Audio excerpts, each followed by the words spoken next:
Friends, அஸ்ஸலாமு அலைக்கும். Welcome to Nadira channel. இன்றைக்கி நம்ம சேனலில் பார்த்தீங்கன்னா ஒரு சூப்பரான மட்டன் கோலா உருண்டை குழம்பு ரெசிபி தான் பார்க்க போகிறோம்.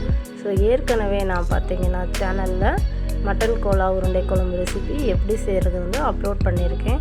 ஸோ அந்த ரெசிபியோட டேஸ்ட் உங்களுக்கு பிடிச்சிருக்கு அப்படின்னா நீங்கள் அந்த மாதிரி போய் ட்ரை பண்ணி பாருங்கள். ஸோ இன்றைக்கி பார்க்க போகிற ரெசிபி வந்து அதிலிருந்து கொஞ்சம் வித்தியாசமாக செய்ய போகிறோம். ஸோ இந்த ரெசிபி எப்படி செய்யலாங்கிறத பார்க்கலாம் வாங்க ஃப்ரெண்ட்ஸ். அதுக்கு முன்னாடி நம்ம சேனலை நீங்கள் இப்போ தான் ஃபஸ்ட் டைமாக பார்க்குறீங்கன்னா ப்ளீஸ் வீடியோக்கு கீழே இருக்க ரெட் கலர் சப்ஸ்கிரைப் பட்டனை கிளிக் பண்ணி நம்ம சேனலை சப்ஸ்கிரைப் பண்ணி வச்சுக்கோங்க. பக்கத்தில் இருக்க பெல் ஐக்கானையும் கிளிக் பண்ணி ஆளுங்கிற ஆப்ஷனை கொடுத்து வச்சுக்கோங்க. அப்போ தான் நான் போடுற எல்லா வீடியோஸும் உங்களுக்கு நோட்டிஃபிகேஷனாக வரும். நான் வந்து பார்த்திங்கன்னா மட்டன் வந்து கடையிலே வந்து கொத்தி வாங்கிட்டு வந்தாச்சு. அதனாலும் நம்ம அப்படியே அதை செய்யக்கூடாது. மிக்சியில் திரும்ப ஒரு டைம் போட்டு நல்லா அடித்து எடுத்துக்கணும். அப்போ தான் வந்து உருண்டை பிடிக்க வரும். அதை வந்து மிக்சியில் அடித்து எடுத்துக்கலாம். ஸோ அதுக்கு முன்னாடி கோலா உருண்டை குழம்புக்கு வந்து தேவையான மசாலாலாம் நம்ம ரெடி பண்ணிக்கலாம். இதில் வந்து பார்த்திங்கன்னா ஒரு அரை மூடி அளவுக்கு தேங்காய் ஒரு மிக்சி ஜாரில் சேர்த்துக்கலாம். ஒரு 2 ஸ்பூன் அளவுக்கு பொட்டுக்கடலை வந்து சேர்த்துக்கலாம். அதோடு வந்து பார்த்திங்கன்னா கொஞ்சமாக சோம்பு, கொஞ்சமாக கசகசா, ஒரு 4 பட்டை, ஒரு 4 கிராம்பு, ஒரு 3 ஏலக்காய். ஸோ இதையும் சேர்த்துக்கலாம் அந்த தேங்காயோடைய. ஸோ இதெல்லாம் சேர்த்து நம்ம மசாலாவாக அரைச்சி எடுத்துக்கலாம்.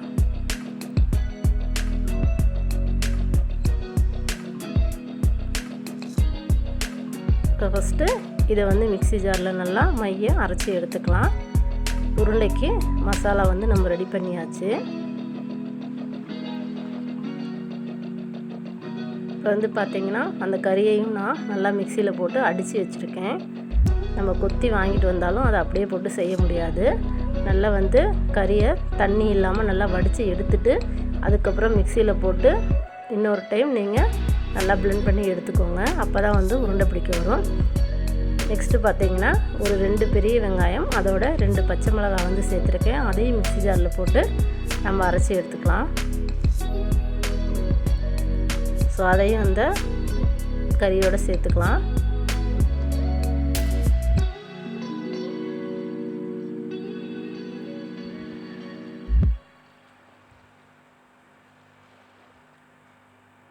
ஸோ தேங்காய் கலவையும் வெங்காய கலவையும் அதில் வந்து சேர்த்தாச்சு. இப்போது கொஞ்சமாக மஞ்சத்தூள், ஒரு அரை ஸ்பூன் அளவுக்கு மிளகாத்தூள், ஒரு அரை ஸ்பூன் அளவுக்கு ஜீரகத்தூள், ஸோ இதுக்கு தேவையான அளவு உப்பு. ஸோ இது எல்லாமே சேர்த்து நல்லா வந்து பிசைஞ்சு எடுத்துக்கலாம்.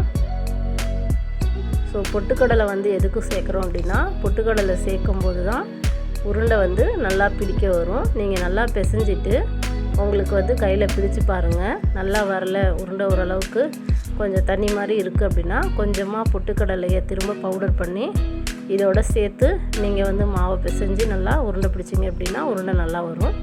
இதோட கொஞ்சமாக இஞ்சி பூண்டு பேஸ்ட்டு சேர்த்து நல்லா பிசைஞ்சிக்கலாம். உருண்டை பிடிக்க வரலைன்னா கொஞ்சமாக நீங்கள் பொட்டுக்கடலை மாவும் சேர்த்துக்கலாம். இப்போ வந்து கடாயில் வந்து பார்த்திங்கன்னா எண்ணெய் வந்து கொதிக்குது. நான் வந்து பார்த்திங்கன்னா இன்றைக்கி இதை பொரித்து தான் குழம்புல போட போகிறேன். டைரெக்டாக அப்படியே வந்து இந்த உருண்டைகளை குழம்புல போடலாம். ஆனால் வந்து ஒரு சில நேரத்தில் வந்து அது உடஞ்சிரும். ஸோ ஃபஸ்ட் டைமாக நீங்கள் செய்கிறீங்க அப்படின்னா இந்த மாதிரி எண்ணெயில் பொரிச்சிட்டு குழம்புல நீங்கள் போடுங்க. அது டேஸ்ட்டுமே நல்லாயிருக்கும் சாப்பிட்றதுக்கு. உருண்டையும் வந்து பார்த்திங்கன்னா உடையாது.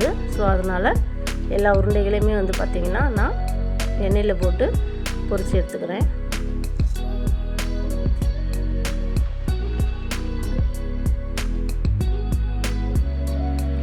ஸோ எல்லா உருண்டைகளையுமே ஒட்டுக்காக சேர்த்துட்டேன். ஒரு 5 நிமிஷம் மட்டும் நல்லா பொரியட்டும். ரொம்ப வந்து உருண்டை வந்து இதாகணும்னு இல்லை. ஏன்னா நம்ம குழம்புல போட போகிறோம். குழம்புல போட்டால் அதுவும் லைட்டாக வேகும். அதனால் நல்லா உடையாத அளவுக்கு நல்லா எண்ணெயில் பொரித்து எடுத்துக்கலாம். இப்படி சாப்பிட்டீங்க அப்படின்னா பார்த்திங்கன்னா டேஸ்ட்டுமே கொஞ்சம் நல்லாயிருக்கும். சாப்பிடும்போது கொஞ்சம் கிறிஸ்பியாக டேஸ்ட்டாக இருக்கிற மாதிரி இருக்கும். நம்ம அப்படியே வெறும் உருண்டைகளாக போடும்போது அது கொஞ்சம் வந்து உடஞ்சிரும். அது டேஸ்ட்டு வந்து கொஞ்சம் வித்தியாசமாக இருக்கும். இப்போ பார்த்திங்கன்னா எல்லாத்தையுமே வந்து நல்லா திருப்பி போட்டுக்கலாம். நல்லா பார்த்திங்கன்னா பொன்னிறமாக வந்துடுச்சு.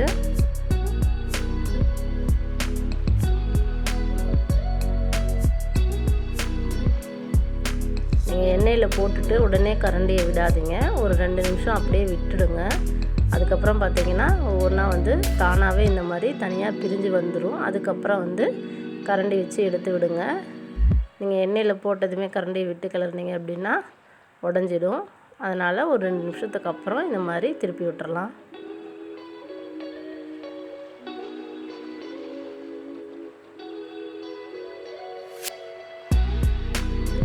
பார்த்திங்கன்னா எல்லா உருண்டைகளையுமே நான் வந்து திருப்பி போட்டுட்டேன்.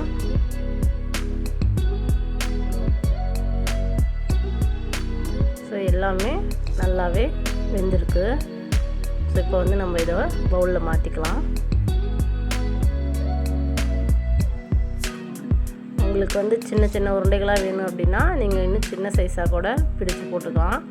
ஆனால் குழம்புல போடும்போது இந்த மாதிரி பெருசாக இருந்தாவே சாப்பிட நல்லா தான் இருக்கும். ஸோ அதனால் பொரிக்கிறதுக்கு தனியாக செய்கிறீங்கன்னா சின்ன சின்ன உருண்டைகளாக செஞ்சுக்கோங்க. குழம்புக்கு போடும்போது இந்த மாதிரி செஞ்சுக்கோங்க.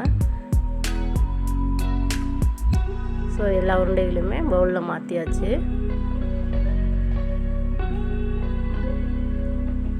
ஸோ இப்போ பார்த்தீங்கன்னா அதே கடாயில் வந்து பாதி எண்ணெயை எடுத்துட்டு கொஞ்சம் எண்ணெயில் இப்போ வந்து குழம்புக்கு வந்து மசாலாலாம் சேர்த்துக்கலாம்.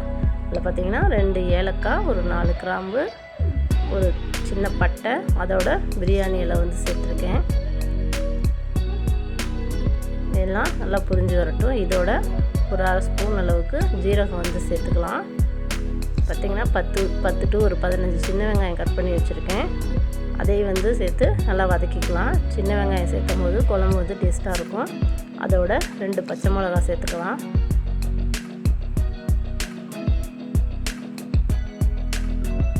கொஞ்சம் கருவேப்பிலை சேர்த்துக்கலாம். கருவேப்பிலை சேர்த்தும் போது வாசமாக இருக்கும். ஸோ அதனால் கருவேப்பிலை சேர்த்துக்கலாம். வெங்காயம் வந்து நல்லா வதங்கட்டும்.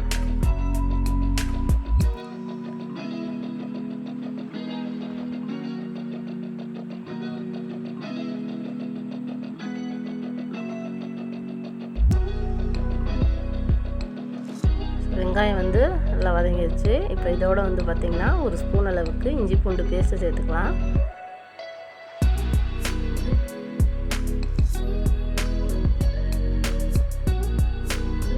இஞ்சி பூண்டோட பச்சை வாடை போகிற அளவுக்கு நல்லா வதக்கி எடுத்துக்கலாம். இதுக்கப்புறம் பார்த்திங்கன்னா 2 தக்காளி கட் பண்ணி வச்சுருந்தேன். அந்த தக்காளியும் சேர்த்து நல்லா வதக்கிக்க போகிறோம். இது வந்து பார்த்திங்கன்னா 2 தக்காளி, ஒரு பெரிய சைஸ் தக்காளியில் 2 தக்காளி வந்து கட் பண்ணி வச்சுருக்கேன். இதோட ஒரு 1/2 ஸ்பூன் அளவுக்கு மஞ்சத்தூள் சேர்த்துக்கலாம். இதோட ஒரு 1/2 ஸ்பூன் அளவுக்கு மிளகாத்தூள்,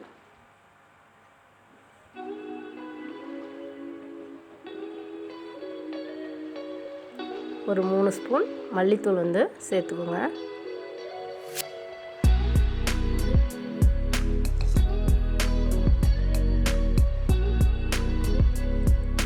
மிளகாத்தூள் மல்லித்தூளெல்லாம் சேர்த்து இதோட பச்சை வாடை போகணும். அது அளவுக்கு நல்லா வந்து வதக்கி எடுத்துக்கணும்.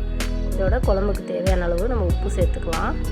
ஸோ மல்லித்தூளோட வாடை வந்து போகணும். ஸோ மிளகாத்தூளும் மல்லித்தூளும் அந்த ராஸ்மல் வந்து போகணும். அது வரைக்கும் நல்லா வதக்கி எடுத்துகிட்டு இது பார்த்திங்கன்னா தக்காளியெல்லாம் நல்லா வதங்கிடணும். அது வரைக்கும் நல்லா வதக்கிடணும். அதுக்கப்புறம் பார்த்திங்கன்னா கொஞ்சமாக வந்து புளி வந்து சேர்த்துக்கலாம். புளி கரைச்சி, புளி வந்து அதிகமாக சேர்த்தக்கூடாது. புளி ஏன் சேர்த்துறோம் அப்படின்னா குழம்பு வந்து டேஸ்ட்டும் நல்லாவும் இருக்கும். ஸோ குழம்பு வந்து சீக்கிரம் வீணாக போகாது. ஸோ அதுக்காக தான் வந்து புளி சேர்த்துறோம். அதனால் கொஞ்சமாக வந்து புளி சேர்த்துக்கலாம். புளி சேர்த்துட்டு பார்த்திங்கன்னா நல்லா மிக்ஸ் பண்ணிக்கலாம். இல்லைன்னா வெங்காயம் தக்காளி எல்லாம் நல்லாவே வதங்கிருச்சு. நல்லா பார்த்திங்கன்னா அதோட எண்ணெயெல்லாம் பிரிஞ்சு வந்துருச்சு. ஸோ இந்த ஸ்டேஜில் பார்த்திங்கன்னா கொஞ்சமாக தேங்காய் வந்து அரைச்சி வச்சுருந்தேன். அதையும் வந்து நான் சேர்த்துக்கிறேன். தேங்காய் வேண்டாம் அப்படின்னா நீங்கள் தேங்காய் பாலை எடுத்து கூட சேர்த்துக்கலாம். இல்லை தேங்காய் நீங்கள் யூஸ் பண்ண மாட்டீங்க அப்படின்னா தேங்காய் இல்லாமல் கூடயும் செய்யலாம். அது உங்களோட விருப்பம். ஸோ இப்போ தேங்காய் சேர்த்தாச்சு. ஸோ நல்லா குழம்பு கொதிக்கணும்.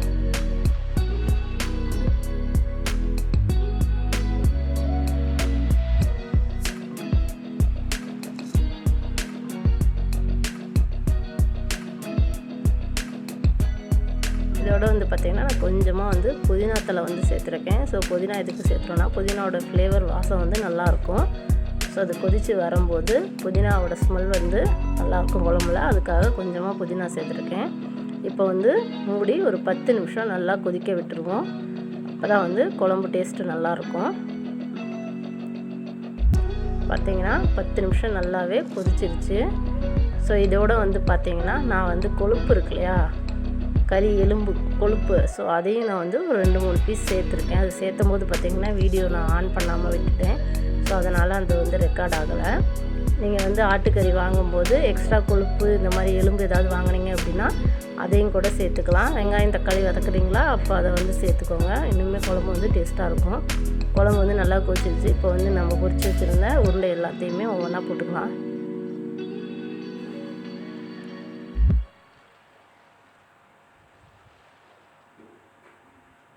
ஸோ எல்லா உருண்டைகளையுமே நான் குழம்புல சேர்த்துட்டேன்.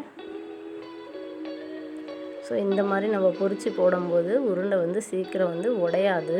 நம்ம வந்து கரண்டி விட்டு கிளறினாலும் வந்து உருண்டை உடையாது. ஸோ அதுக்காக தான் இந்த மாதிரி எண்ணெயில் பொரித்து போடுறோம்.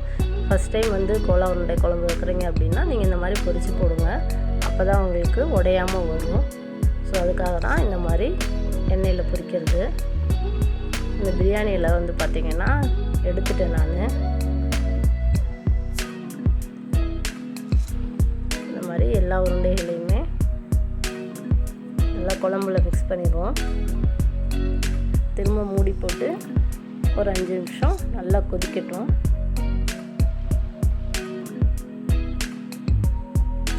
நல்லா குழம்பு கொதிச்சிருச்சு. நம்மளோட மட்டன் கோலா உருண்டை குழம்பு வந்து சூப்பராக ரெடி ஆயிடுச்சு. மேலே கொஞ்சமாக மல்லித்தூளை தூவி குழம்பை வந்து இறக்கிக்கலாம். ஸோ இந்த ரெசிபி உங்களுக்கு பிடிச்சிருக்குன்னு நினைக்கிறேன். இந்த ரெசிபியை கட்டாயம் நீங்கள் உங்கள் வீட்டில் ட்ரை பண்ணி பாருங்கள். ஏற்கனவே நம்ம சேனலில் வந்து பார்த்திங்கன்னா மட்டன் கோலா உருண்டை குழம்பு ரெசிபி போட்டிருக்கேன். ஸோ அந்த ரெசிபியும் போய் செக் பண்ணி பாருங்கள். வீடியோ கீழே நான் டிஸ்கிரிப்ஷனில் லிங்க் கொடுக்குறேன்.